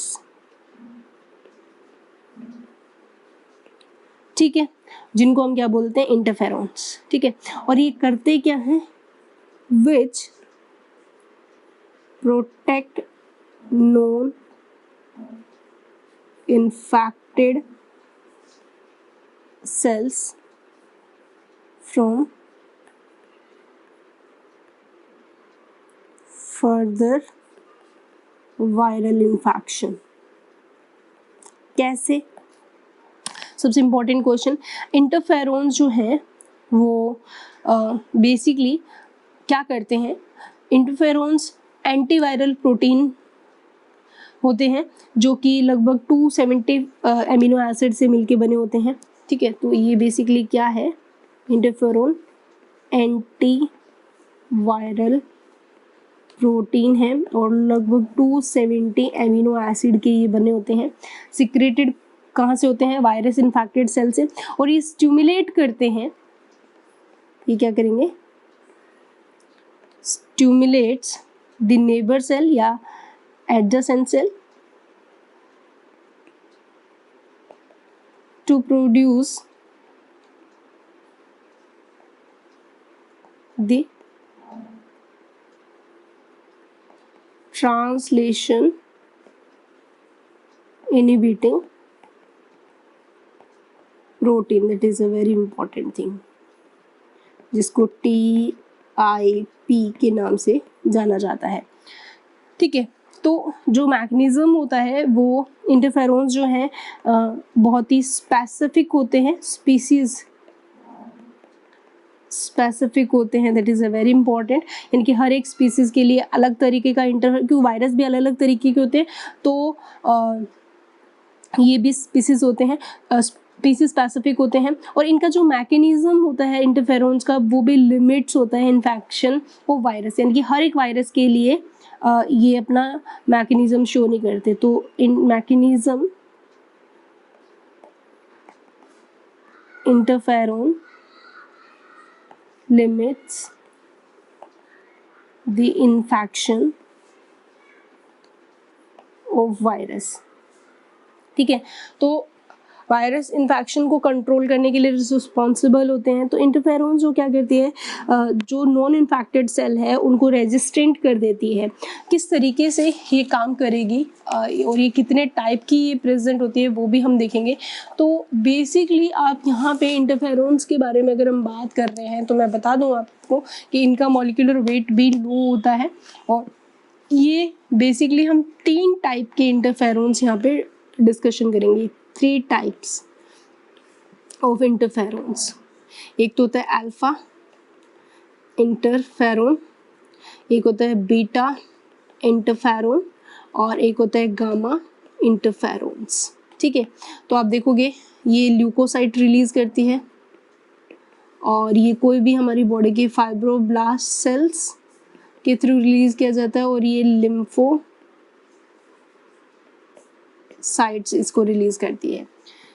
ठीक है, तो जो एंटीवायरल प्रोटीन बनता है वो क्या करता है, उस पर्टिकुलर वायरस की जो नंबर ऑफ कॉपीज या फिर वो अपना जो आरएनए हो सेल के अंदर डालता है तो उसको फंक्शन नहीं करने देता। तो हमने देखा है कि जो इसमें भी अल्फा इंटरफेरोन्स होता है ना वो बड़ा ही इम्पॉर्टेंट रोल प्ले करता है, क्योंकि अल्फा जो इंटरफेरोन्स होता है, यानी कि मैं यहाँ पे स्पेसिफिक पॉइंट बताने जा रही हूँ कि अल्फा इंटरफेरोन्स होते हैं ना, ये क्या करते हैं बच्चों, अल्फा इंटरफेरोन्स जो है वो एक्टिवेट करते हैं इम्यून सिस्टम को और इसके अलावा डिस्ट्रॉय करते हैं ट्यूमर सेल्स। ठीक है, तो इस तरीके से हमें ये देखने को मिलता है। इंटरफेरोन्स का फंक्शन हम एज ए डायग्राम की तरह देखेंगे किस तरीके से ये करता है। तो आप इस डायग्राम में देख सकते हो कि किस तरीके से इंटरफेरोन्स काम कर रहे हैं। मान लो कि इंटरफेरोन्स बेसिकली क्या करते हैं, induce expression of enzymes that block the viral replication. Interferons का मेन फंक्शन यही होता है। कैसे कि ये एक वायरस इन्फेक्टेड सेल थी जिसके अंदर हमें दिख रहा है ये क्या प्रेजेंट है, वायरस है। इस वायरस इन्फेक्टेड सेल्स ने क्या रिलीज किया, इंटरफेरोन्स। ठीक है, अलग अलग टाइप के होते हैं। अब ये है अनइन्फेक्टेड सेल्स जिनके अंदर, और इसके ऊपर इंटरफेरोन्स रिसेप्टर प्रेजेंट होता है। इंटरफेरोन्स इसके रिसेप्टर से जैसे ही अटैच होगा तो कुछ इस तरह की स्ट्रक्चर बनेगी। अब ये वायरस इसके अंदर एंटर करने की पूरी कोशिश करेगा। तो आप यहाँ पे देखोगे इसी चीज को थोड़ा लार्ज करके दिखाया है। ये यहाँ पे इंटरफेरोन रिसेप्टर है, ठीक है, और इसके ऊपर इंटरफेरोन आके अटैच हो गया। जैसे ही अटैच होगा तो ये यहाँ पे साइटोप्लाज्म है और इस साइटोप्लाज्म और ये है प्लाज्मा मेम्ब्रेन। तो ये क्या करता है, इंटरफेरोन 3 तरह से एक्ट करेगा। एक तो पॉलीफोस्फोराइलेशन कर देगा ऑफ ट्रांसलेशन इनिशिएशन फैक्टर, यानी कि जो कि ट्रांसलेशन करने वाले फैक्टर्स होते हैं। ट्रांसलेशन का मतलब होता है कि आरएनए से प्रोटीन का बनना। ठीक है, इस फिनोमिना को हम क्या बोलते हैं, ट्रांसलेशन बोलते हैं। ध्यान से समझना इस चीज को। तो ट्रांसलेशन स्टार्ट करने वाले जो फैक्टर्स होते हैं ना उनके ऊपर उन्होंने फॉस्फेट ग्रुप लगा दिया जिसको फॉस्फोराइलेशन बोलते हैं, जिससे क्या हो जाएगा, इनिबिशन हो जाएगा प्रोटीन सिंथेसिस। ठीक है, प्रोटीन नहीं बनेंगे। दूसरा, यानी कि जब वायरस का आरएनए अंदर आएगा तब उससे कोई प्रोटीन नहीं बनेगा। दूसरा, इन्होंने क्या किया, आरएनएज प्रोड्यूस कर देते हैं और आरएनएज क्या करते हैं, डिग्रेडेशन ऑफ वायरल आरएनए। अगर इस सेल के अंदर वायरस एंटर करता है तो उसके आरएनए को ये आरएनएज क्या कर देंगे, किल कर देंगे। और थर्ड, ये इनिबिशन करेंगे या viral gene expression and virion assembly, यानी कि जो वायरल जीन है उसके फंक्शन को रोकेंगे। तो ओवरऑल आप देखो कि जो ये नेबर सेल थी उसके अंदर एंटीवायरल स्टेट बन चुकी है, क्योंकि अब अगर इसके अंदर वायरस आ भी गया तो वो अपनी नंबर ऑफ कॉपीज को इंक्रीज नहीं कर पाएगा। तो इस तरीके से जो इंटरफेरोन्स होते हैं वो वर्क करते हैं। यानी कि अगर किसी इंटरफेरोन्स के अंदर आप सीधा सा यूँ समझ सकते हो कि क्या हो रहा है इंटरफेरोन्स के दौरान, ये वायरस इन्फेक्टेड सेल है, ठीक है, और ये इसकी नेबर सेल है। तो अगर इसके अंदर वायरस आ गया तो ये अपनी पड़ोसी सेल्स को क्या करती है, प्रोटेक्ट करती है, ठीक है। इसके अंदर एंटी वायरल प्रोटीन बना देगी जिससे कि ये जो नेबर सेल है वो प्रोटेक्ट हो जाएगी अगेंस्ट द वायरस, ठीक है। तो ये जो सेल केमिकल रिलीज कर रही है इनको हम क्या बोलते हैं, इंटरफेरोन्स बोलते हैं। तो ये एक तरह का क्या है, एक साइटोलॉजिकल बैरियर है जो क्या कर रहा है, नेबर सेल को प्रोटेक्ट करता है वायरस के अगेंस्ट। तो ये था हमारा इनेट इम्यूनिटी के चारों बैरियर्स। इसके अलावा हम इनेट इम्यूनिटी के अंदर कुछ दो इम्पॉर्टेंट प्रोसेस भी पढ़ते हैं, इन्फ्लामेशन और एक है कॉम्प्लीमेंट्री सिस्टम। और इसके साथ साथ हम देखेंगे कि इनेट इम्यूनिटी हमारी बॉडी की किस तरह की लाइन ऑफ डिफेंस बनाता है। तो ये सारे क्वेश्चंस हम जानेंगे नेक्स्ट क्लास में। उसके बाद हम एक्वायर्ड इम्यूनिटी के बारे में डिस्कशन करेंगे। तो इनेट इम्यूनिटी के अंदर हम लोगों ने ऑफिशियली 4 बैरियर पढ़ चुके हैं, फिजिकल बैरियर, सेलुलर बैरियर और जो साइटोकाइनिन बैरियर्स जो थे। इसके साथ कुछ इंपॉर्टेंट प्रोसेस जो कि इनेट इम्यूनिटी के अंदर ही हमें देखने को मिलती है, इन्फ्लामेशन या इन्फ्लेमेटरी रिस्पॉन्स जो कि इनेट इम्यूनिटी के दौरान आता है, और दूसरा एक कॉम्प्लीमेंट्री सिस्टम भी है जो कि इनेट इम्यूनिटी के अंदर देखा जाता है। और इसके अलावा लाइन ऑफ डिफेंसेस, ये हम सारे के सारे जो पॉइंट है ये नेक्स्ट क्लास में डिस्कशन करेंगे। तब तक के लिए stay happy, keep studying, thank you.